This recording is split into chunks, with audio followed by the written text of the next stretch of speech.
तमाम मराठी बांधवांनो, भगिनींनो आणि मातांनो,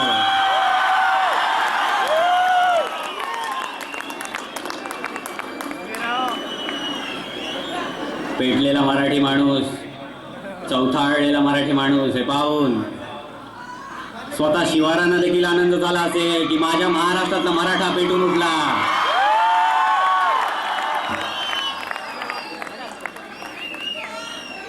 एक गोष्ट सांगतो, महाराष्ट्रामध्ये मराठी माणसाचा उत्कर्ष होणार म्हणजे होणार.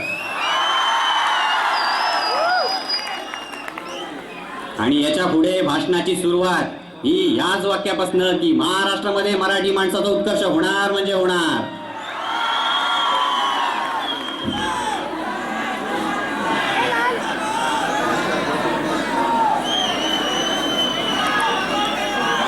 लोक मला विचारतात तुमच्या मराठीची व्याख्या काय? सोपी आहे. छत्रपती शिवाजी महाराज की म्हटल्यानंतर ज्याच्या तोंडून आपसूक जय येतं तो मराठी. आमच्या शिवरायांचं जेव्हा शिवचरित्र वाचत असताना किंवा ऐकत असताना ज्याच्या अंगावरती गाठा येतो ना तो मराठी. ज्ञानेश्वर माऊलींपासून ते आमच्या कुसुमाग्रजांपर्यंत ज्यांच्या कविता वाचताना तल्लीन होणार जो असतो ना तो मराठी. आणि हे आम्हाला मराठीची व्याख्या शिकवतात व ज्यांनी घटना लिहिली ते परमपूज्य डॉक्टर बाबासाहेब आंबेडकर हे मराठी.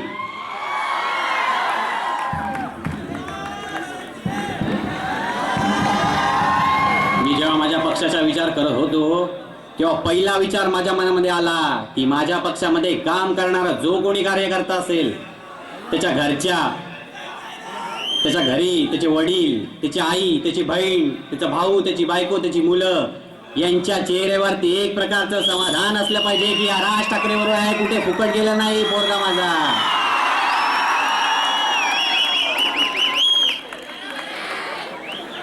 दोन दोन 2,500 मैल्यावरून इकडे येऊन दादागिरीची भाषा नाही करायची. इकडे राहायला देतोय उपकार समजा. हा तिसरा नेत्र जर या शिवरायाचा उघडला ना तर सगळेच भसभसात व्हाल. बरं मी बोललो तरी काय होतो? काट्या वाटपाचं मी बोललो होतो, मग मी काय चुकीचं बोललो की त्यांनी येऊन समजा इथे काटे वाटपाचा कार्यक्रम केला तर राज ठाकरे महाराष्ट्रभर तलवार वाटपाचा कार्यक्रम हातामध्ये घेईल.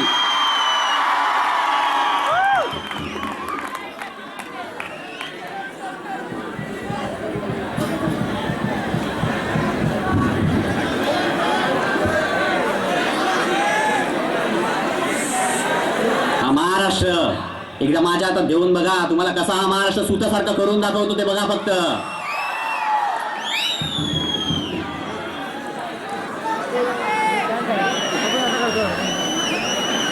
बाहेर नेऊन इकडून बोलून दाखवायचं नाही. हे आले होते गंगा में स्नान करने के राज ठाकरे को, छठ पूजा उसके घर के बाहर आके करेंगे हम लोग. येऊन तर बघ चाल्या, परत जातो की नाही बघ कसा. इथेही दादागिरीची भाषा चालणार नाही. महाराष्ट्र हा लढवय्या महाराष्ट्र आहे. या महाराष्ट्राच्या वाटेला जायचा प्रयत्न करू नका. महाराष्ट्र सर्वप्रथम हा राष्ट्राचा विचार करत आलाय आणि बाकीचे प्रांत पहिला त्यांचा विचार करत आला आणि नंतर राष्ट्राचा विचार करत आले.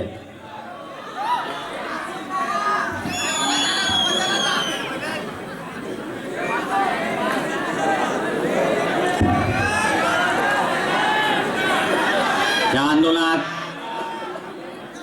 ज्यांनी कोणी मला साथ दिली त्यांचे खरेच मी खूप भरपूर आभारी आहे. आणि ह्याच्या पुढे देखील मी महाराष्ट्रासाठी असा झटत राहीन. काही झालं, मला कितीही वेळा तुम्ही जेलमध्ये घाला, हा राज ठाकरे फक्त महाराष्ट्रासाठी लढत राहील. यापुढे देखील तुम्ही माझ्या हाकेला होऊ द्याल. आता नुसतं हो बोलतायत का तेव्हा सुद्धा द्याल. हा तुमचा आवाज यापुढे देखील असाच दिसला पाहिजे. नुसतं हो बोलून काही चालणार नाही. तर मी असं गृहीत धरतो की तुम्ही नेहमी माझ्या पाठीशी राहाल, मला आशीर्वाद द्याल. आणि एवढी गोष्ट बोलून मी माझं भाषण संपवतो आणि तुमची रजा घेतो. जय हिंद, जय महाराष्ट्र.